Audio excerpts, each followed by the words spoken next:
This is gonna be some crazy lighting continuity. Oh, what are you gonna do?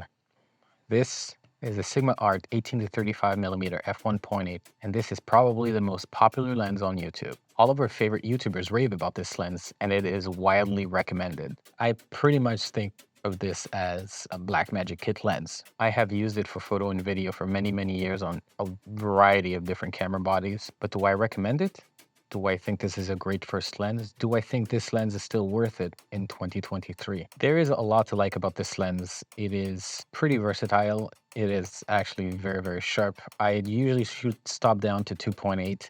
And at 2.8, this lens renders really, really sharp images. There's a lot to like about this lens. Being an EF mount, you can be adaptive to a variety of different camera systems. But there's a few things not to like, and the least of which are basically the form factor being kind of long and pretty heavy. The rear and front elements are pretty much dust magnets. You're constantly wiping dust off of them. This lens doesn't go anywhere without a blower or a microfiber cloth. And also the matte finish on the body gets stained really, really easily. But this is all like minor inconveniences in comparison to what generally for video work, if you have moving subjects, tends to be probably the thing I like the least about this lens, which is it has an abysmal focus throw. My worst experience shooting this lens was working with dancers. Usually when you have to frame someone full body, they're about 10 to 20 feet away from you, and the focus throw between infinity and, let's say, 2 meters is about 3 degrees on the focus throw, which is okay if you're doing autofocus, but if you're pulling focus manually, you're basically threading the needle between millimeters to acquire focus on your subject. And if they're coming closer to you or going further away from you, it's very, very hard to manage keeping focus when you have so little to work with in the focus throw. And even if you compare it to entry-level cineprimes like these Meikes or the Rokinon here, which although they have focus throws of about 270 degrees, the bulk of that focus throw is actually below 1 meter, which tends to feel useless when you're, again, keeping track of subjects that are more than 2 meters away from you.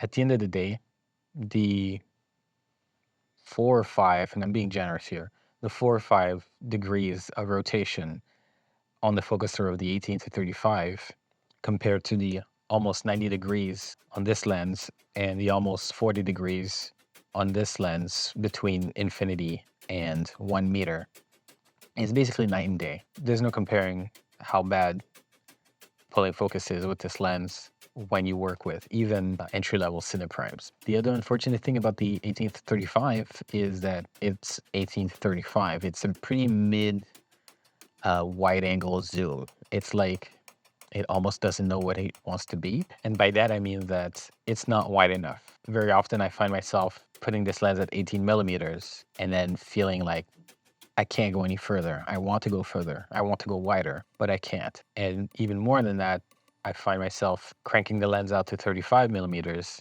and realizing that that's as far as it's gonna go. And then I start thinking about, am I gonna crop into my 4K or my 6K to get the frame that I want? It's not a great focal range. It's a very, very mid focal range, let's be honest. It's not the widest and it's not the most telephoto. It's just somewhere in between. I could very quickly just compare these two guys here. This is a Rokinon 24. Its focus throw is not the best, but still from infinity to 1 meter is twice the focus throw of the 18 to 35, which, what are you gonna do? Twice is better than nothing, right?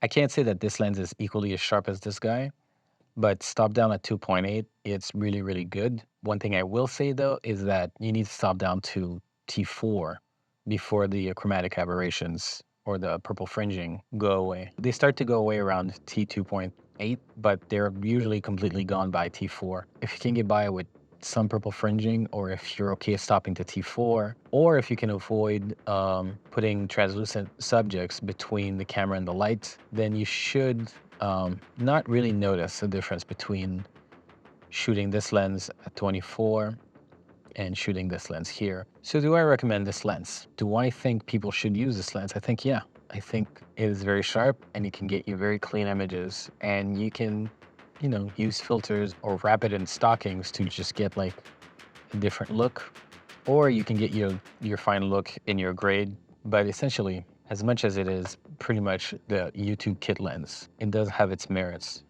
I'm always cleaning the dust off this thing. Like it really, it's not even just the rear lens element. It's the whole thing. Just the whole thing is just constantly fucking asking for dust. But once you have this lens in your hands, you'll come to appreciate even entry-level cine prime lenses, because the functionality on this one, unless you're using autofocus, simply is not there. And the focal range on this lens simply is not there. If you could get your hands on one of these at a decent price, just grab it.